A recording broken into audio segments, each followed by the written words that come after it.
One step closer to Major League Baseball in Las Vegas. 4, 3, 2, 1. I am really confident about the success of the A's here. Next, Fox 5 and the Silver State Sports and Entertainment Network shows how the Athletics groundbreaking is the start of a new chapter. Kids, families are going to love it. From living legends to community leaders. Welcome to Las Vegas Athletics And the future of baseball. This is Covering the Bases with the A's, Breaking Ground. It is official. Ground has officially been broken on the A's future ballpark here in Las Vegas. A historic day for this 124-year-old franchise and for the city they will call home in just 3 years. We're going to get into all of it. I'm Mike Davis, the host of Covering the Bases with the A's, the first of its kind show here in Vegas devoted strictly to athletics baseball. Here's the batting order for today's show. We have another update to MLB All-Star Game voting, where Jacob Wilson stands. Plus, Denzel Clark and Nick Kurtz make some history. A's insider Jessica Kleinschmidt gives us an inside look at the state of them. And later, a trip to the farm. Mariah Janos has more on Jack Perkins and his call-up to the big leagues. We'll also take a look ahead as the A's prepare to head to New York to take on Aaron Judge and the Yankees. But first, we start with the groundbreaking. Shovels hit the dirt Monday at the former site of the Tropicana, marking the official beginning of construction on the $1.75 billion future home of the A's. Everybody in attendance received an A's hat and an encased souvenir ball dusted in dirt from the site of the ballpark. And boy, oh boy, it was a star-studded morning. Rob Manfred, John Fisher, Mark Bedane, Mark Kotze, Raleigh Fingers, Dave Stewart, and Dallas Braden, Nevada Governor Joe Lombardo, and so many more in attendance to witness the event. Here's MLB Commissioner Rob Manfred on the team's move to Las Vegas, along with John Fisher and Raleigh Fingers. You know, John Fisher and his team really committed to the market. They've done a great job in terms of getting the market ready, in terms of designing the stadium. It'd be great here in Las Vegas. And look, Vegas has always supported professional sports teams. Done great with hockey, done great with football, and I think the A's are going to join that list of successful franchises. I think the demographics are great, but I think, you know, it is a little different when you evaluate the market. The amount of tourism here is just so impressive that we feel like adding an entertainment alternative is bound to be a success. This is what you dream about. And we've been working on this for a very long time, and to finally have this incredible groundbreaking, you know, right on the strip in Las Vegas in front of friends, family, and all those people who made this possible is kind of a dream come true. Well, here's what you need to know about the future park and what it will look like on opening day in 2028. It will have a capacity of 33,000 fans and an 18,000 square foot jumbotron, which will be the largest in the MLB. Now, the stadium will feel intimate with the closest seats to home plate and the smallest foul territory in the majors. It will be climate controlled with views of the strip when looking out to left center. Bally's will also be building a hotel, resort, and entertainment complex next to the stadium on the remaining plot of land. And here is a construction timeline for you. The first column should go up by the end of the year. The steel and precast start in 2026. The enclosure seating and playing surface will be finished in 2027, and then the final completion in 2028 in time for opening day. Now, what's exciting about the prospect of 2028 isn't just the new stadium, it's the potential of this young core for the A's that has the chance to be legitimate World Series contenders in 3 short years. It's an exciting time to be an A's fan with so many players below the age of 26 who will look like they could be the next great Athletic. We heard from 2 A's legends, Raleigh Fingers and Dave Stewart, who are at the groundbreaking on what they are seeing out of these young studs. They're playing together, they're improving their skills, they're a little shaky, but over the next 2 or 3 years, I'm sure they're going to get a heck of a lot better. They got a pretty good bullpen. They got a giant down there in the bullpen that throws the ball about 100 miles an hour. I'm looking forward to seeing him pitch. We were a little shaky in '68 when I came, and then 2 years later we're in the World Series, so it can happen in a hurry. You know, when you look at the players that are here, you know, you spoke about Wilson, Butler, and Rooker. I mean, that's a good core group of players. You got Kurtz, who's now a part of this mix. You've got a good mix of players, and it's going to continue to get better. And when you're talking about the young core of this team, you have to start with shortstop Jacob Wilson. Now, he is the face of this youth movement. For All-Star voting, Wilson is currently in the lead in the AL shortstop spot on MLB.com. The rookie hit machine has collected over 1.1 million votes. And the rookie is making a name for himself at the plate. Shows like MLB Central on the MLB Network are constantly highlighting his prowess at the plate. 16-year MLB veteran Mark DeRosa is in love with this kid. Just breaking down the tape, he references Wilson's adjustments at the plate and how he's able to find rhythm and timing with those adjustments. He's also speaking to the way Wilson plays to the count, leveraging when he can.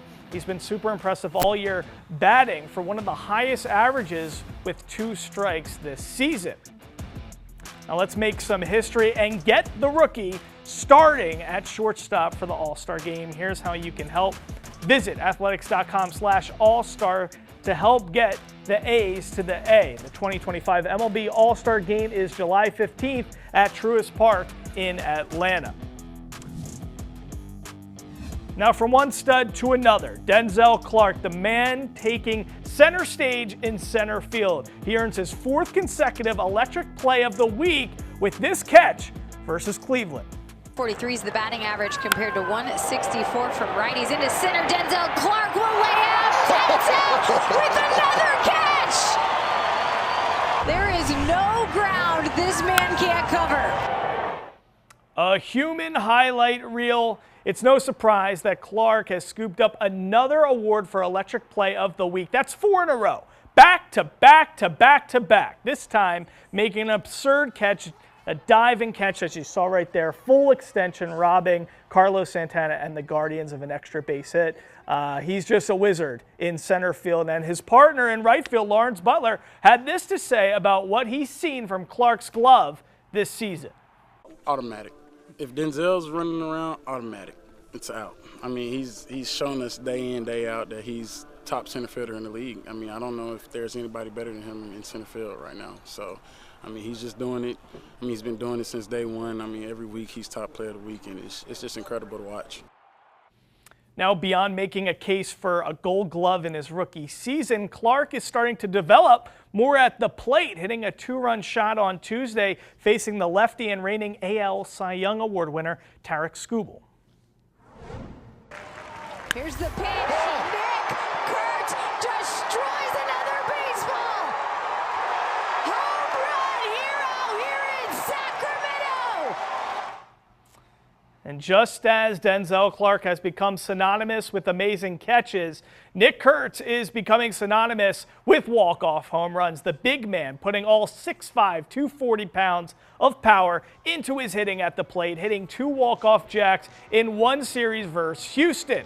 One on June 16th, and we showed you that epic last bat flip there on covering the bases with the A's last week. But then he did it again just 3 days later on June 19th. Another walk-off, another epic bat flip. Kurtz is showing everyone why the A's drafted him 4th overall in the 2024 draft. Let's hear what the big man had to say.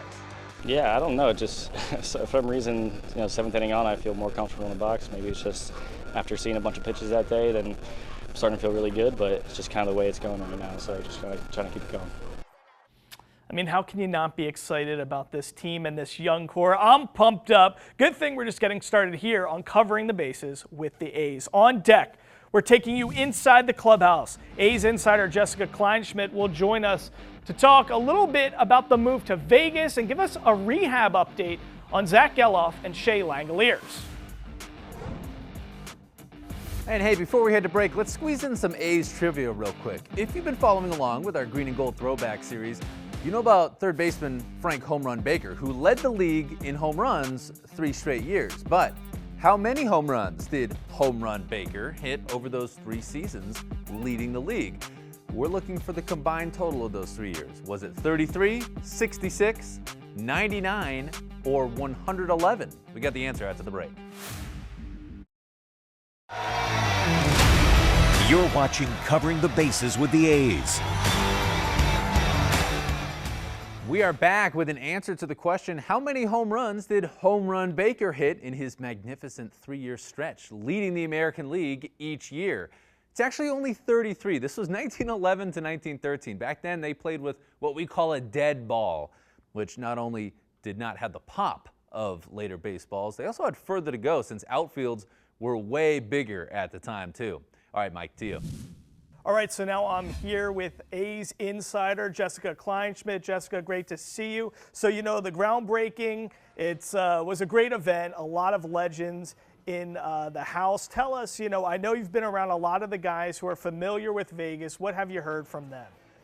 Yeah, they're looking forward to it. Obviously, Brent Rooker and Lawrence Butler are locked in for the team to eventually come to Las Vegas, and they're really excited. You know, they got to fill out the strip. They saw all the plans ahead of them. We saw the groundbreaking ceremony. You know, it's happening. It's finally happening. Of course, I've been a fan of this team for years, and it was something that they always talked about. And to put a shovel in the ground feels more real. And like you said, the ceremonies happened. There were some big legends there. Stomper was super excited, and of course, Raleigh Fingers and everybody else. Dallas Spring did a fabulous job being the head MC, and looking forward to the future. And it's really exciting. I mentioned it's finally happening, but to actually physically see everything be put together makes it more real. Obviously, we got to talk about Shea Langoliers and Zach Geloff on rehab assignment with the Aviators. Tell us what's the update with them.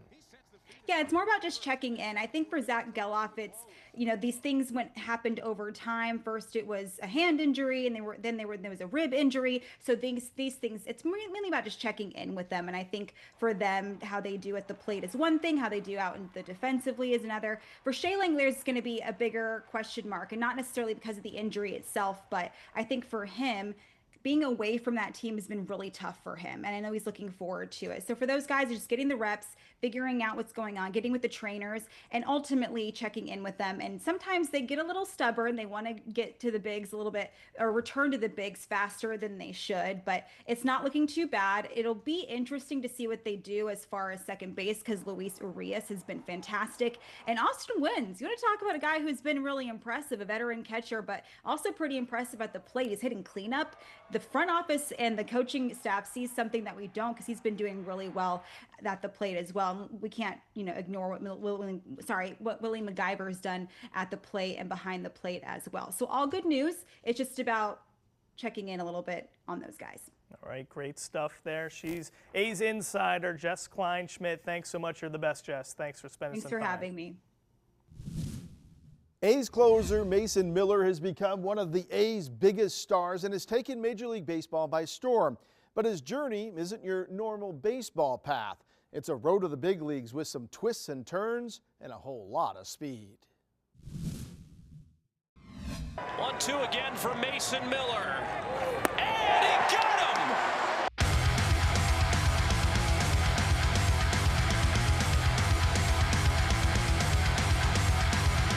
He is one of the best and most feared closers in the game, consistently pumping 102 and 103. But when you meet Mason Miller, he comes across as laid back. In a job that's built off adrenaline, emotion, and intensity, it takes a special person that can flip the switch from chill to thrill. I think that's helped me have some success is my ability to manage the moment. But yeah, the adrenaline's real, and no matter what I show it, I have it inside me. So yeah, I love being in the game when the game's on the line, and you know, each out in the big leagues matters, but it seems like those last 3 are the hardest to get sometimes. Here's the payoff pitch. The Reaper knocks off New York. Miller was actually a starter his whole life. First for 4 years at Waynesburg University, a Division III school, then as a grad transfer at Division I Gardner-Webb, where his stock rose, and the A's drafted him in the 3rd round of 2021. Still a starter, he moved through the system quickly before the call to the big leagues. After an injury shut him down, the A's decided to use him as a relief pitcher, and a star closer was born. Here's the pitch from Miller. Yeah. And he got him. Just froze Evan Carter, and the first career save in the book for Mason Miller. I feel like I never really had a chance to get my feet under me in the minor leagues, but yeah, baseball is a journey, and just trying to enjoy that ride no matter where you are. When Miller was 20 years old, he was diagnosed with type 1 juvenile diabetes, something that came out of left field.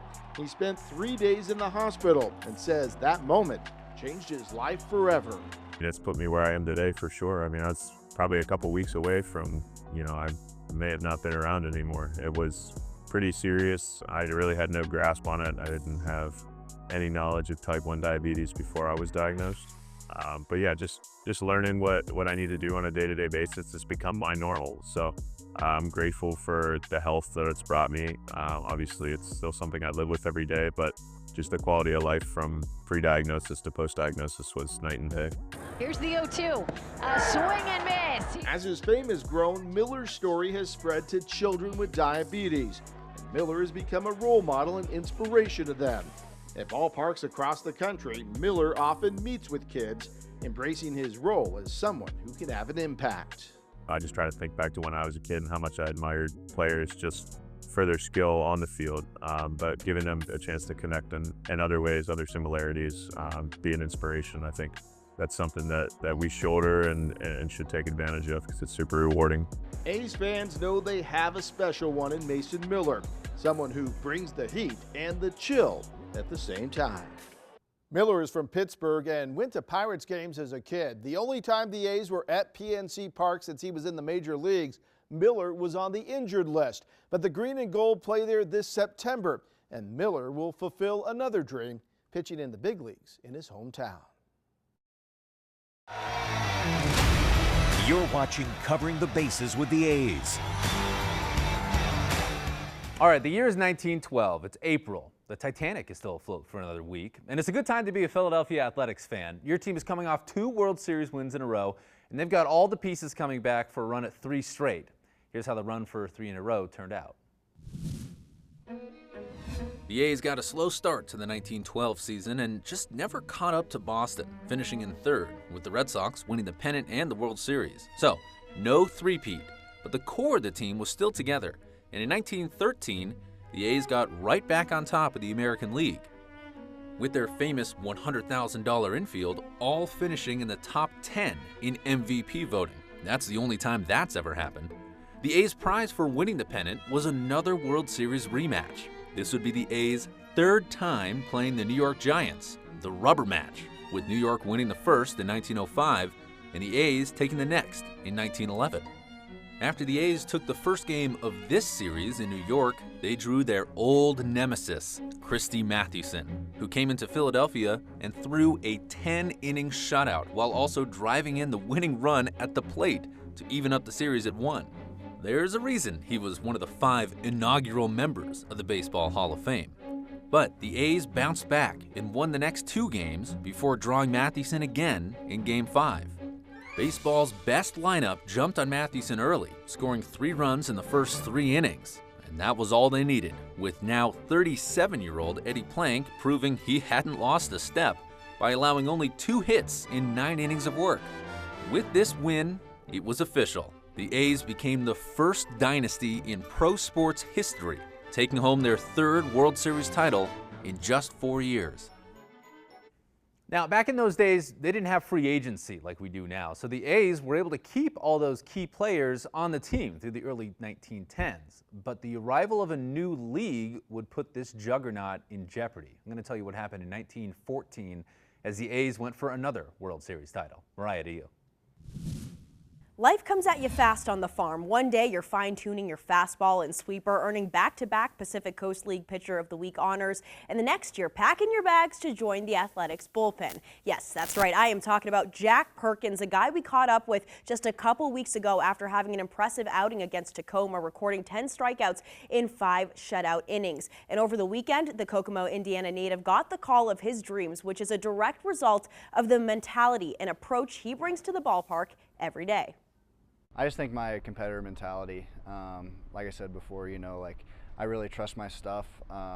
I trust how good I am and can be, and just the work ethic that comes behind that. You know, every single day I'm trying to get a little bit better. I'm trying to build upon the performance before, the day before, and just trying to become the best pitcher I can possibly be, so that way when my name gets the call, you know, I'm ready to go up there and perform right away. And boy, did he do just that. Perkins came out of the pen to relieve Tyler Ferguson in the 7th inning against the Guardians and fired off 3 scoreless innings with 2 strikeouts.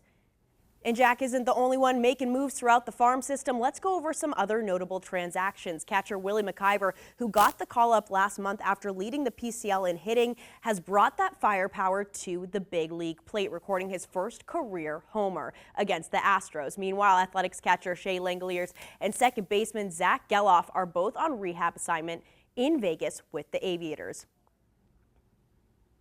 And the most impressive part of all of these transactions, despite all the movement, the Aviators' dominance has not wavered, clinching their spot as first-half champs, resulting in a playoff berth.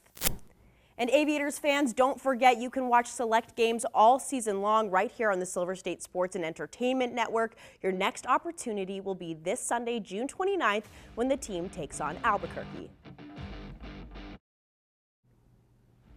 Welcome back. Well, this weekend the A's begin a 3-game series taking on the Bronx Bombers. Early 10:05 and 10:35 a.m. Pacific start times on Saturday and Sunday, respectively. Now, the Yankees maybe have the best player in the league, and Aaron Judge, who probably wants to add a 3rd AL MVP trophy to that mantle. He's sure playing like it.